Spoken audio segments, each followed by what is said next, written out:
حضرت علی رضی اللہ عنہ نے بیان کیا، کہا کہ ہم بقیع غرقد میں ایک جنازے کے ساتھ تھے۔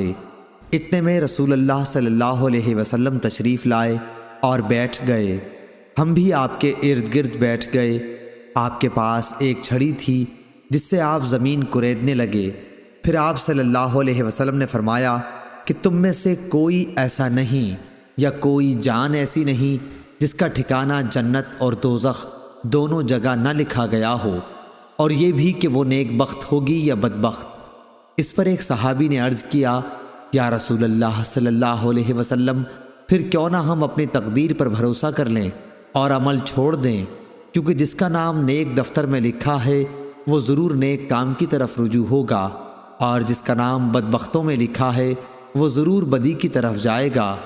حضور اکرم صلی اللہ علیہ وسلم نے فرمایا کہ بات یہ ہے کہ جن کا نام نیک بختوں میں ہے ان کو اچھے کام کرنے میں ہی آسانی معلوم ہوتی ہے، اور بدبختوں کو برے کاموں میں آسانی نظر آتی ہے۔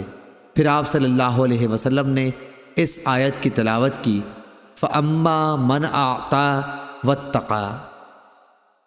صحیح بخاری حدیث نمبر 1362۔